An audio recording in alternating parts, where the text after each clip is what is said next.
Hi, this is Lucilla here, and I'm just filming again after a few weeks of absence. And I didn't really bother filming this last month because February ended up becoming a time of relaxation and pulling back a little more from work sort of stuff, and became a little more home and, personal stuff, a focus of home and personal stuff. And so all my sort of worky stuff and projects that I might be doing at the moment just took a little bit more of a backstage. Of course, I still worked, but I didn't do all the extra things that I might do. And this made me think about the ebb and flow of life and, how many people actually honor that ebb and flow of life or even recognize that it is something that happens. Life is pulsation. And everything pulsates, either we're in action or, sometimes we're contracting. So we push forward with certain projects or work or whatever, and then there's a time to pull back and reflect on that.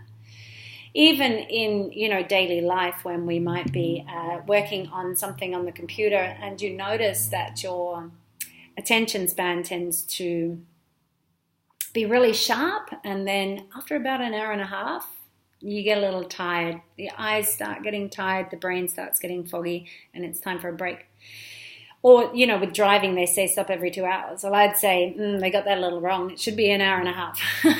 Because actually, on a micro level, then is this pulsation in the body, in the nervous system, in the brain waves, and also in our breathing through our nostrils, left and right side. That pulsation changes like every about 90 minutes. So there is this natural rhythm, and we see it, in the world, in nature. There's a whole lot of big cycles and smaller cycles. So the year with summer, as everything's bright and the energy is high, and that changes, and into winter where we come into hibernation. And it can change just during the day as well. So we have our daytime, morning time is a little slow. We peak in the afternoon sort of thing, or early evening even. And then night comes and it's time to retreat and to rest. Now, in our society now, it's that doesn't really happen because we have so many pressures on us to just perform all the time, to be doing, to be performing, to be improving, to be achieving. And we don't really actually understand that there is time to pull back and have time for rest, time for absorption, and for allowing what we're learning, what we're doing to be integrated into our body and into our being and into our minds. So we tend to just push, do, and don't think that this rest time or this downtime is as important. And it seriously is as important. So we have stimulants like coffee and those crazy energy drinks to push us through.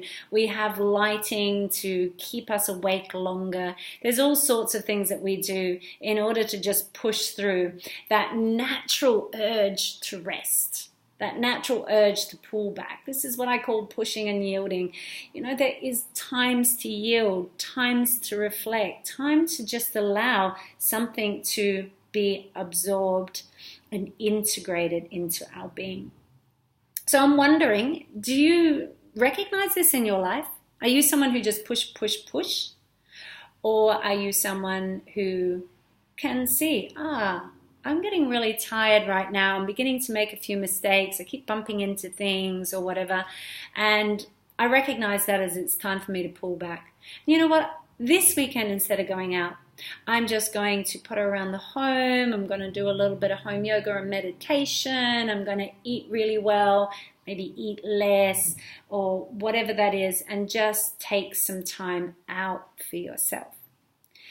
So I'm asking you to look at that as, is it something that you're integrating into your life? The push and the yield, the ebb and the flow of doing, of activity, of, achieving, to resting, to acknowledging, to reflect, to allow this to be integrated and to be processed. So the more things that are going on in your life, whoa, lots of change, then the more you need to have these little moments. Don't just go, oh, I take 3 weeks in a year. And that's going to be it. You need this regular little reset, and push and yield. And remember, in the body, it goes about every 90 minutes, this lift and drop, this lift and drop. So when you think about that on the greater scheme in a week, yeah, so we might have our weeks and our weekends for rest, but then we jam pack our weekends and there's no time for rest. And I know life is super exciting and there's so many things to do. I'm not immune, but to recognize there's so many great things happening this weekend in Gippsland, and I would love to go to some of them. But alas, I recognize that, one, I'm detoxing anyway, but two, I'm in the pool of, the pullback, in the yielding phase of, quite surprisingly, because it's right at the beginning of the year, usually quite focused for quite a long time, but this year, nah.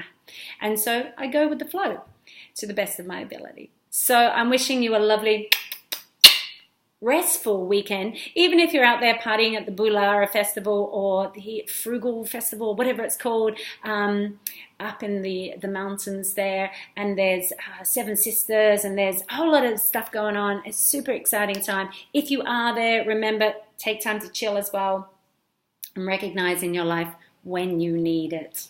Ciao, ciao.